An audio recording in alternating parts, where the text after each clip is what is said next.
नारायणं नमस्कृत्य नरं चैव नरोत्तमं देवीं सरस्वतीं व्यासं ततो जयमुदीरयेत्.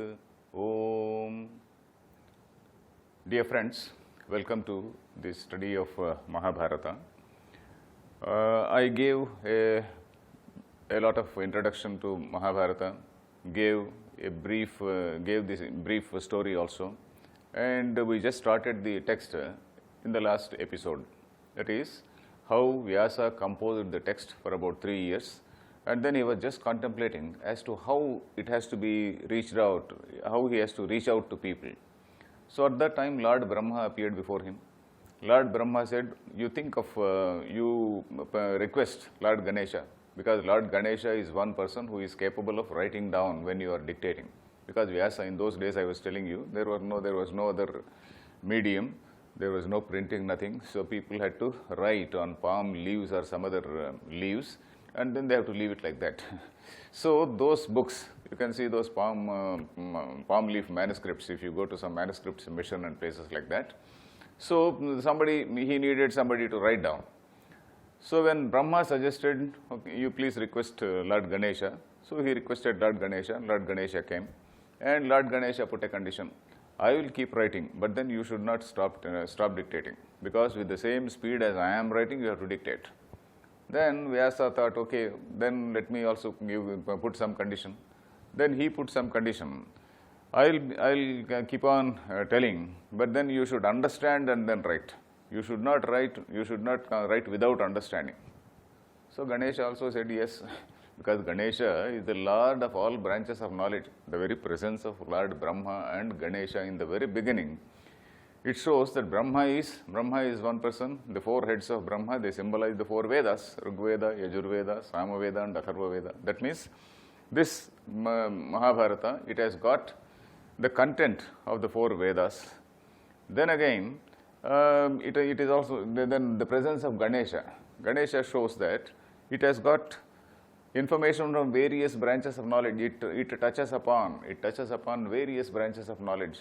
So Ganesha being the Lord of all branches of all systems of knowledge, so he is also there. So only that person who can understand all systems of knowledge can write down, understand and write. In fact, that is the reason why I was telling you, with all humility I am starting this, because any person trying to teach Mahabharata should have a lot of knowledge about the Vedic literature. He should have the knowledge of auxiliary Vedas like Vyakaranam, Chandas, astronomy, Vedic astronomy and various things like that. And that is how it has to go.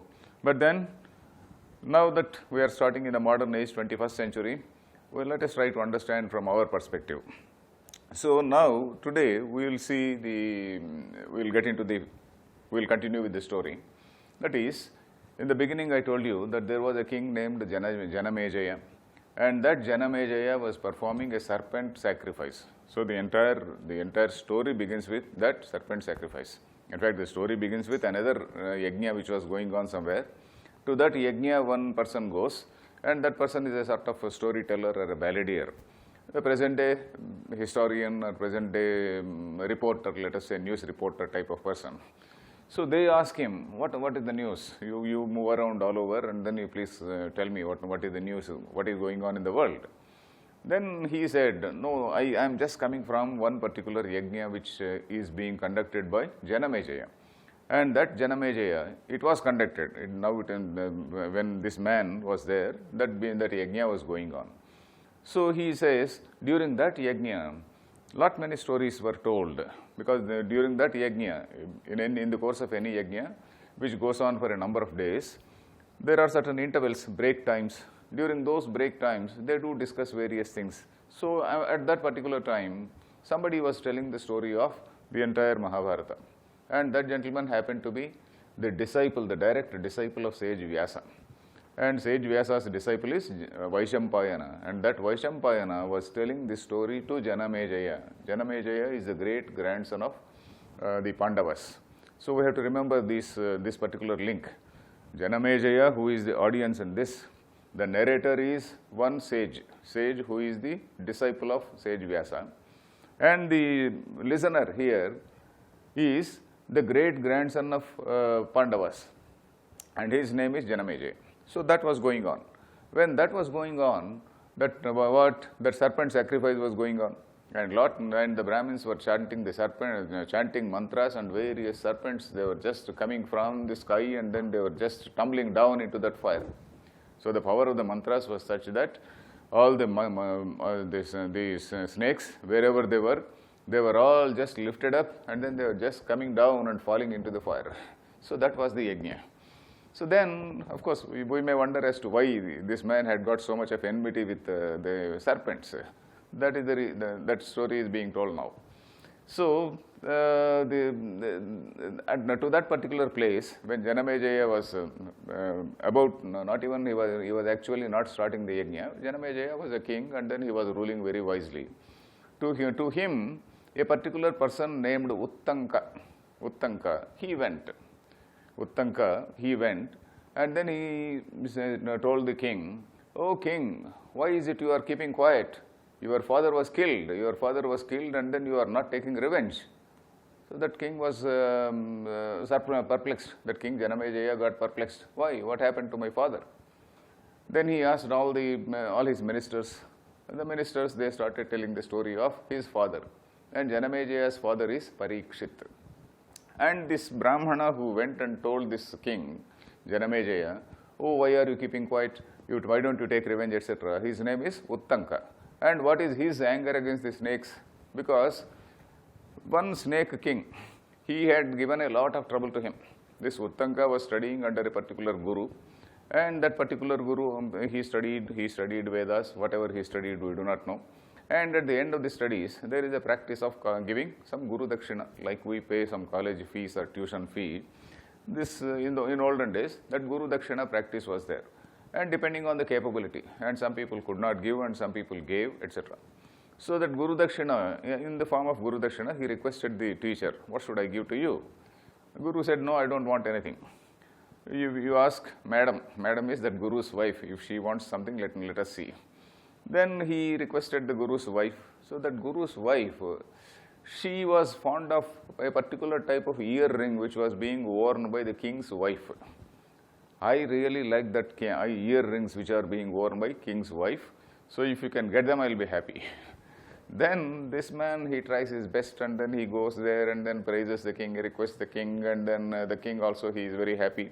Okay, somebody has come, and then they came. For a king, giving some earrings is not a big thing. So he went and requested the lady, and then that lady also gave the earrings. And probably there was something about the earrings that one particular snake king, he was also trying to have them.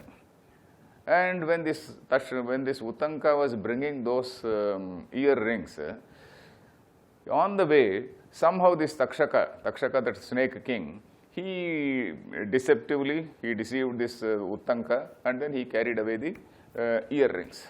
And then this Uttanka took a lot of trouble. I will not go into details. All those details are told in the book, but then let us be brief. So this Uttanka had a lot of trouble in getting it back.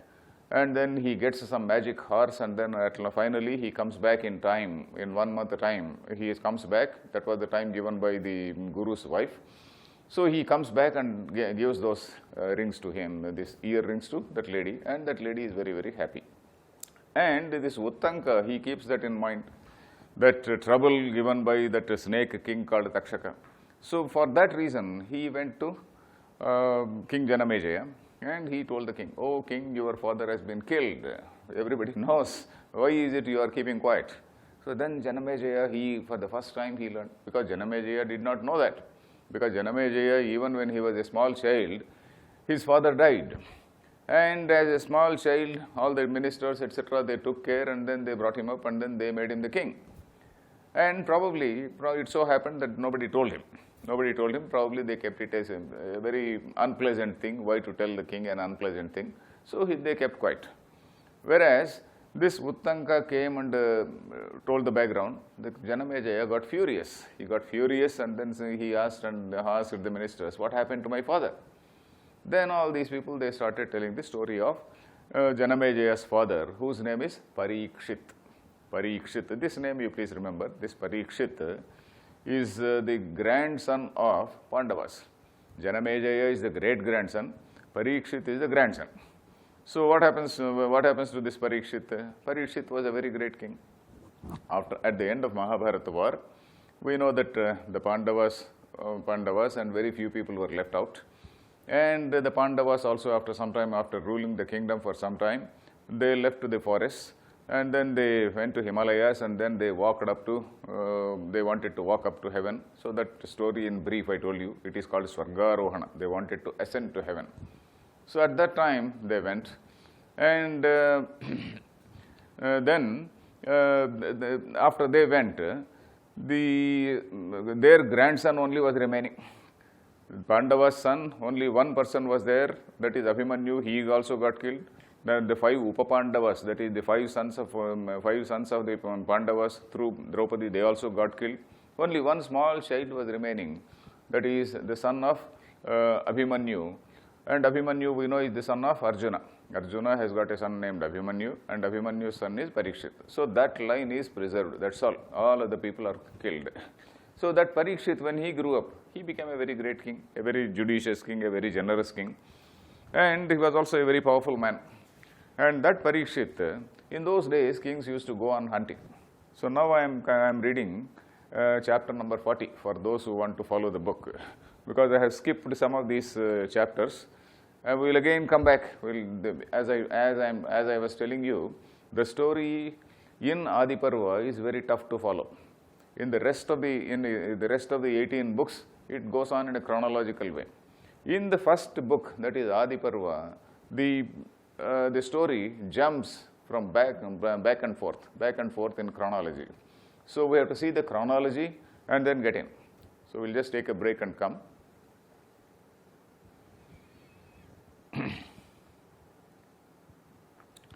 Let us resume.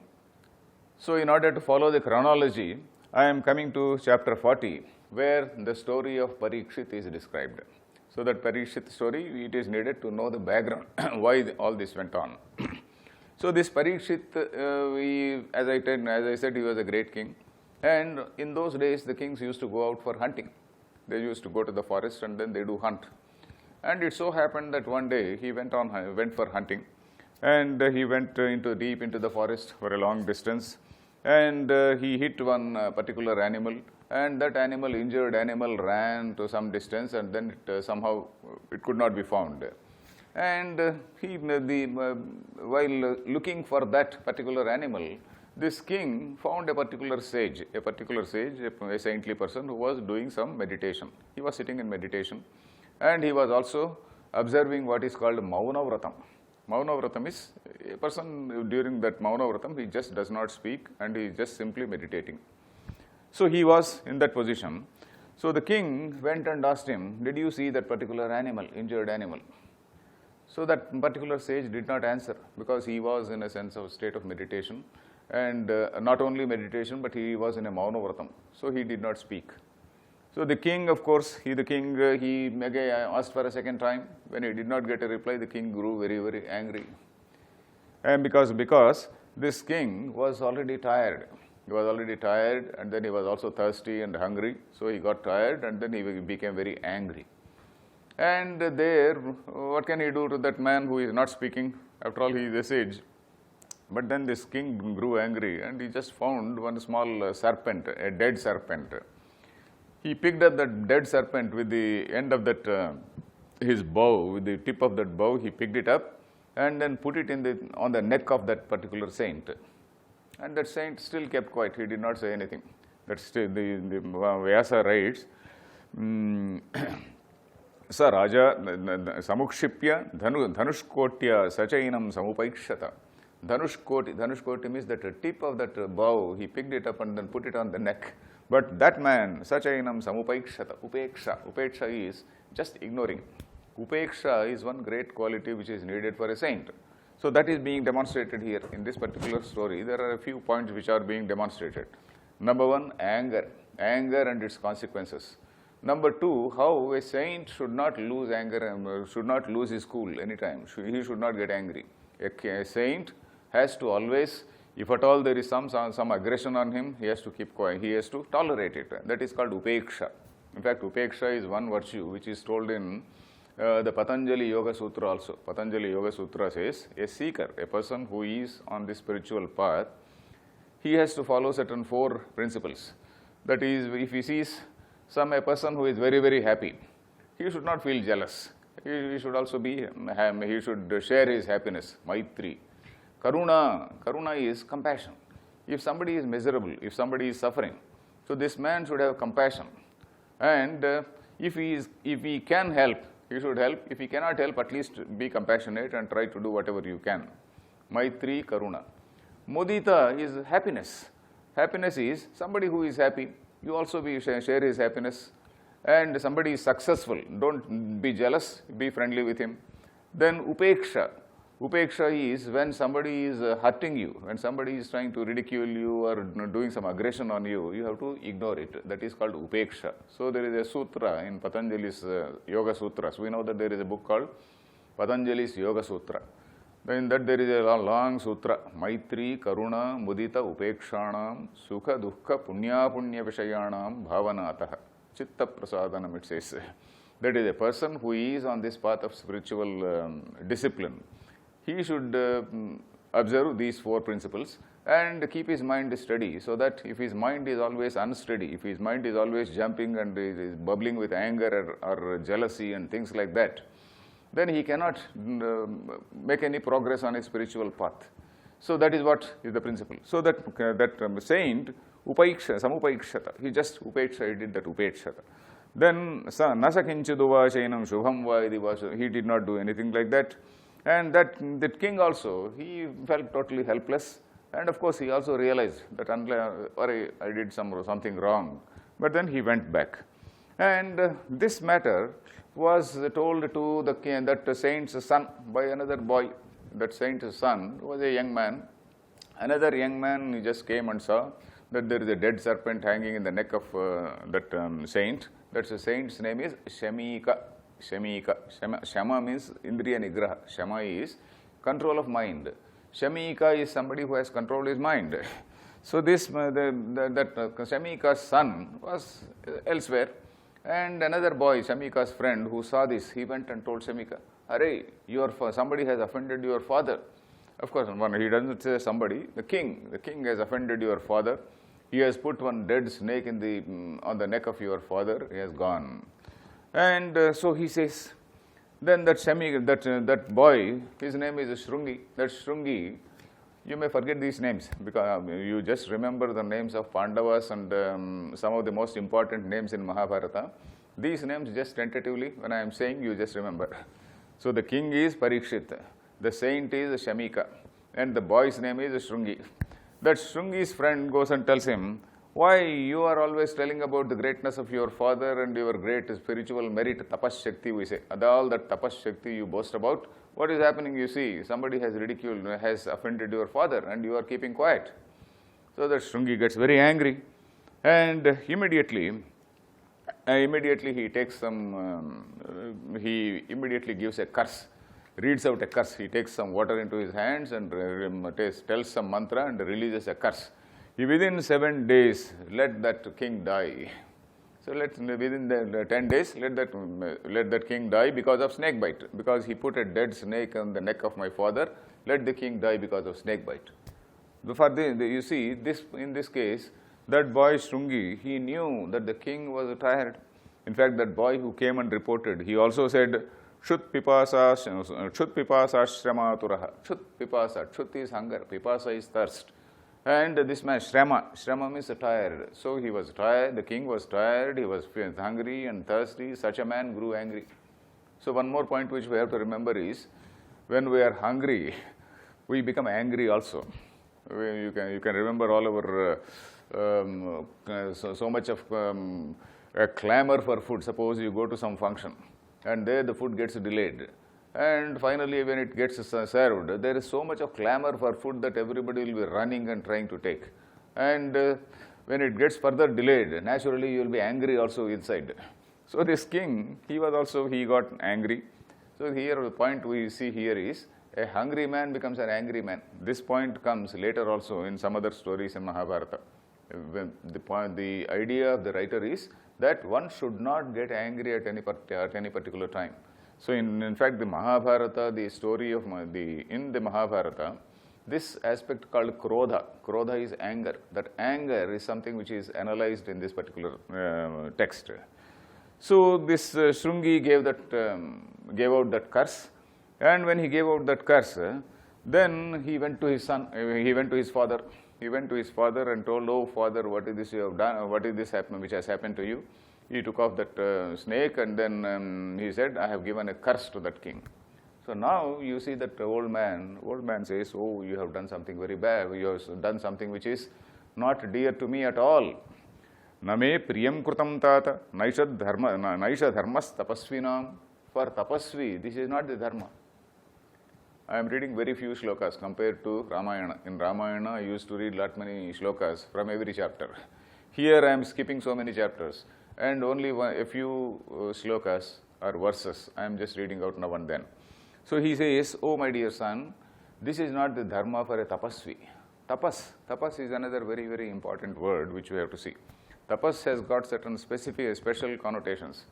Tapas, in fact, it is described in about 6 shlokas in the 17th chapter of the Gita.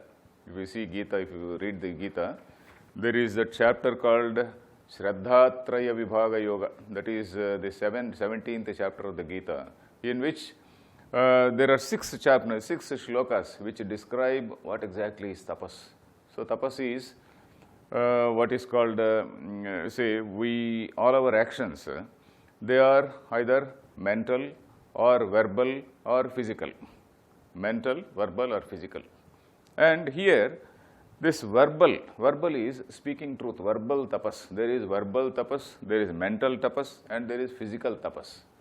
So what is this verbal tapas? Verbal tapas is speaking truth and not hurting people verbally by harsh words, etc., not hurting people. So such things, although that is all verbal tapas. And also telling you, while you are speaking truth also, you have to speak truth, but at the same time you should not offend the people.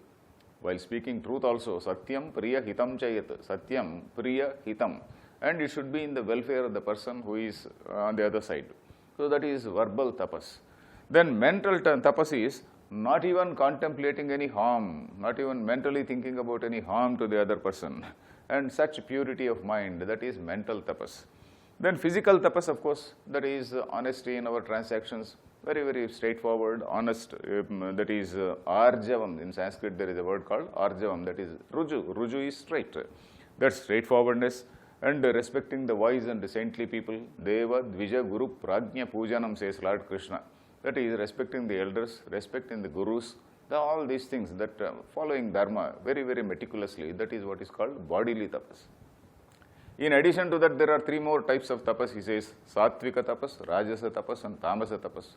And a person who is on the spiritual path, he has to do this sattvika tapas, where he is doing tapas in the interest of the society, for the welfare of all the people. He is not doing it for his own enrichment. If he does tapas for his own enrichment, it is called rajasa tapas. If he does tapas for harming somebody, it is called tamasa tapas. So there are 3 levels of tapas. Sattvika is for the welfare of the society. Rajasa is for one's own welfare. Tamasa tapas is for harming somebody else. So these all 6 verses, they describe what is tapas. So the father is saying, we are tapasvis, and we are supposed to follow a code of conduct. You are not supposed to lose cool. And shantavyam putra dharmo hi hato hantina samshayah. We know one statement called dharmo rakshati rakshitaha. You have to follow dharma. If you follow dharma only, then that dharma will protect you. How? In our system, what we do, what our system says is, every person has to follow his dharma, follow his duty. If you follow your duty, your rights are automatically taken care of. Usually nowadays we talk about our rights, human rights and all that, but we never try to think of our duties. The Constitution of India, it also talks about the duties. Of course, those duties are not mandatory, but then rights are enforceable, whereas the duties are not very enforceable. So anyway, but in olden days, according to our Dharma Shastras, duty is something which is enforceable. So duty is very, very essential, and if you do your duty, your rights are taken care of. So the father says, this king has been a very generous king, a very judicious king. Unfortunately, he has done some small mistake because of anger, and you should not have done it. And then he immediately sends a messenger to that king. Oh, this is what has happened. My son has unfortunately has given a curse, and because this man is a tapasvi, that curse also cannot be taken back. You please try to do something. Try to do something to save yourself. Maybe inviting some mantrika, and then by means of some japam, homam, etc., etc. You try to do something. Try to counter it. So that boy goes, and that messenger goes, and then he communicates to that king, and that king, he builds. What does he do? That king builds a huge,